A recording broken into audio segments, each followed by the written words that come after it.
नुज़रत काज़मी साहिबा हमारे दरमियान मौजूद हैं, विजुअल आर्टिस्ट हैं और आर्ट थेरेपी में काउंसलिंग प्रोग्राम में अपनी स्टडीज़ को आगे बढ़ा रही हैं। लंदन से पाकिस्तान तशरीफ़ लाई हैं और बहुत ही ज़बरदस्त विज़डम रखती हैं। इंडिविजुअल्स को, बच्चों को, 4 से 11 साल के बच्चों को स्टडीज़ में ये हेल्प दे रही हैं और रिसर्चेस के मुताबिक ऐसे बच्चों को अपनी इंडिविजुअल कैपेसिटी में कैसे डील किया जाए कि उनकी बेहतरीन सलाहियतें सामने निखर के आएँ, क्योंकि हर इंडिविजुअल अपनी यूनिकनेस के साथ इस कायनात में आता है। नुज़रत काज़मी साहिबा, ये फरमाइएगा कि बच्चों को इजहार राय पे अगर हम माइल करना चाहें और उनके अंदर ये सलाहियत पैदा करना चाहें कि वो अपनी राय का इजहार करें, ताकि उनके अंदर जो है उनकी फीलिंग्स, उनकी सोचें वो हम जान पाएँ, तो इसको हम आसान कैसे बना सकते हैं? आपकी स्टडीज़, आपका एक्सपीरियंस क्या कहता है?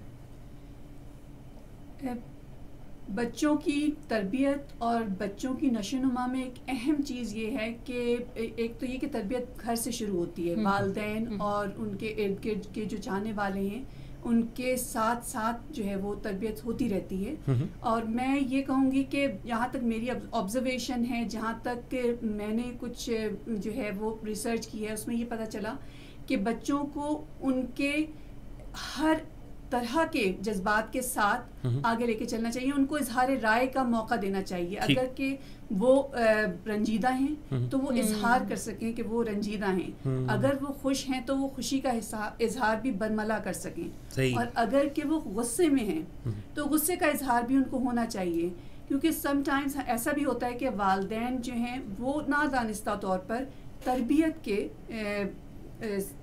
एंगल से या तरबियत के पहलू से बहुत सी चीजों से मना कर रहे होते हैं। और कई दफा तो ऐसा होता है कि बच्चे जो होते हैं वो अंदर ही अंदर अपनी बहुत सी बातें रखे हुए, तो उनके अंदर वो एक चीज बढ़ती चली जाती है जो कि एकदम से फटती है और फिर बहुत ज्यादा प्रॉब्लम्स होते हैं। क्योंकि जब वो इजहार करने लगते हैं तो अगर तो बात वालिदैन की मर्जी की होती है तो उसे अप्रिशिएट करते हैं, लेकिन अगर वो मर्जी की नहीं है तो उसे रोक देते हैं, स्नप करते हैं, जिससे वो बात अधूरी रह जाती है और वो कन्वे नहीं कर पाता बच्चा, वो खुद में ही परेशान रहता है। बड़ा अहम सवाल है और मैं इस वक्त ऑडियंस लिसनर्स जो सुन रहे हैं, देख रहे हैं, उनके लिए भी बड़ा अहम सवाल है कि उन्होंने बच्चों को कैसे डील होते देखा है और वो क्या तजावीज़ रखते हैं। और इस गुफ्तगू की रोशनी में मेरा ख्याल है कि उनको भी काफ़ी रोशनी मिल रही है। तो आप ये फरमाइएगा कि पेरेंट्स का ऐसा रिलेशन होना चाहिए बच्चों के साथ कि बच्चा बहुत इजीली अपनी हर बात कन्वे करे। ये उसे डर नहीं हो कि मैं ये बात करूंगा तो आगे से मुझे क्या सुनना पड़ेगा। नुज़रत काज़मी साहबा, आप इस बारे में आप मैसेज क्या रखती हैं कि ऐसा वालिदैन क्या करें, टीचर्स ऐसा क्या करें कि बच्चे दिल की बात कह पाएँ?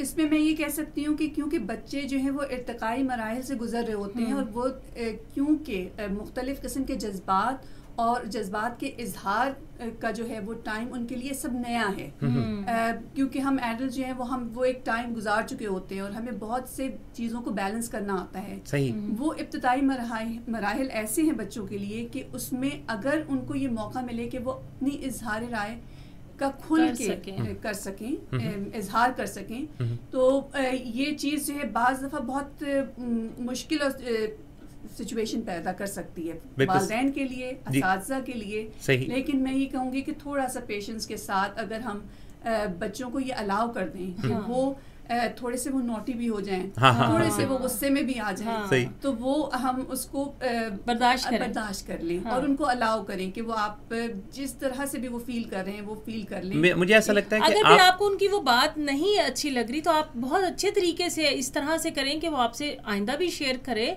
लेकिन आप उनको समझाने में भी कामयाब। मुझे ऐसा लगता है कि आप की जो बात का मैसेज बन रहा है कि अगर हम उनको फीलिंग्स का इजहार करने देंगे तो जहाँ जहाँ ऊंच नीच होगी वहाँ हम तराश खराश के लिए उनकी मदद कर सकेंगे।